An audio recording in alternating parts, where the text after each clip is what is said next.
Assalamualaikum warahmatullahi wabarakatuh.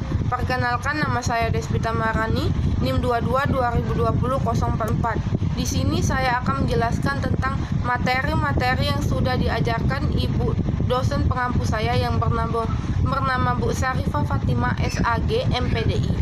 Yang pertama, akad nikah atau kitab nikah. Pengertian nikah adalah ikatan lahir dan batin antara seorang pria dengan seorang wanita sebagai suami istri dengan tujuan membentuk keluarga atau rumah tangga.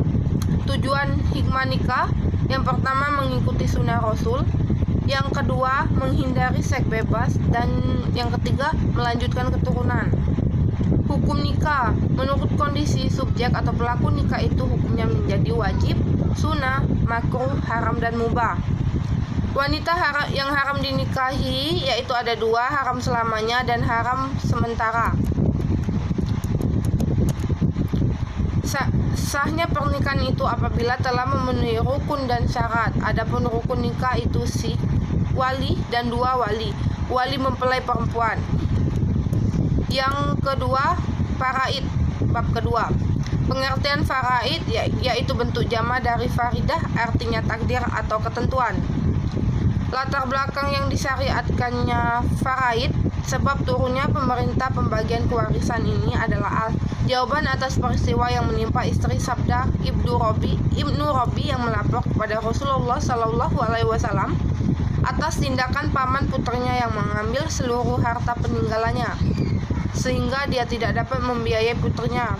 Yang C, beberapa hak yang berhubungan dengan harta warisan, yaitu dikeluarkannya zakat 2,5% hartanya, dikeluarkannya biaya pengurus jenazah, dan ditunaikannya wasiat. Sebab waris mewarisi yaitu ada 4, perkawinan, kekerabatan, walak, dan hubungan Islam.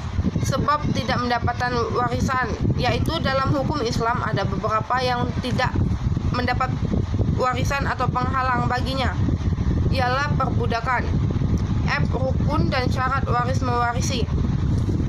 Pertama, rukunnya yaitu ma'urud, muwarid, dan warid. Syarat waris mewarisi yaitu matinya muwarid, hidupnya warid, dan tidak ada penghalang mewarisi. Zakat. Zakat berarti tumbuh, suci, dan berkah. Menurut istilah zakat ialah kadar harta tertentu yang memberi kepada yang berhak menerimanya. Ada dua penyaluran pemberdayaan dana zakat. A, penyaluran dana zakat. B, pemberdayaan dana zakat. Golongan-golongan yang pemberdayaan penyaluran dana zakat yaitu fakir, miskin, amil, mu'alaf, hamba, berhutang di jalan Allah, musafir. Bab selanjutnya, wasiat, hibah, dan wakaf. Wasiat ialah menyampaikan sesuatu. Apapun menurut istilah syara, wasiat adalah pemberian seorang kepada orang yang baik. Selanjutnya yaitu wasiat, hibah, dan wakaf. Wasiat adalah menyampaikan sesuatu. Dasar hukum wasiat yaitu hukum wasiat berdasarkan kesepakatan ijma atau sunan muakkad. Rukun wasiat antara lain ada orang yang memberi wasiat, ada orang yang diberi wasiat, dan ada orang yang akan diwasiatkan. Hibah adalah memberikan kepada orang lain, baik berupa harta ataupun bukan. Dasar hukum hibah, Islam mengisyaratkan hibah karena itu akan menegakkan kecintaan antara sesama manusia.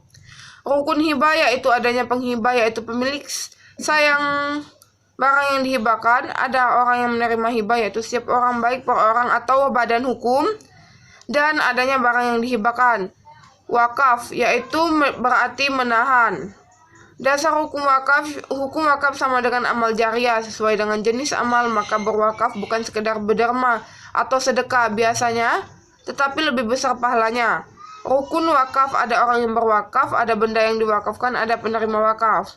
Selanjutnya sahum. Sahum adalah salah satu rukun Islam, maka dari itu diwajiblah bagi kita untuk melaksanakan sahum dengan ikhlas tanpa paksaan dan mengharap imbalan dari orang lain.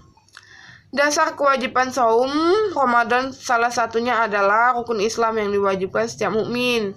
Syarat rukun saum yaitu Islam, balik, berakal, suci dari haid, dan sebagainya. Di sini saya akan menjelaskan intinya saja ya. Hal-hal yang membatalkan saum, yaitu memasukkan sesuatu ke dalam lubang rongga badan dengan sengaja, seperti minum atau makan, muntah dengan sengaja, haid dan nifas, dan sebagainya. Haji, pengertian haji yaitu menunjuk ke suatu tempat secara berulang, atau menuju ke suatu tempat yang dimuliakan atau diagungkan oleh kaum peradaban. Dasar hukumnya, haji wajib ain bagi orang yang telah memenuhi syarat haji. Syarat rukun dan wajib haji.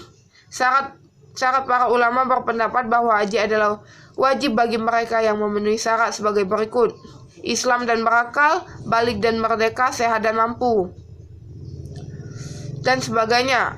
Pelaksanaan ibadah haji, kafiat ibadah haji adalah sebagai berikut, yaitu ihram, mabit di Mina setelah matahari terbit, wukuf di Arafah, mabit di Musdalifah, melontar jumroh Aqabah tanggal 10 Zulhijjah.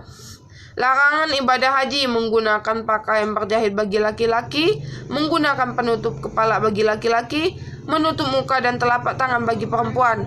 Umrah, pengertian umroh secara estimul. Penjelasan dari saya, apabila ada salah-salah kata saya mohon maaf.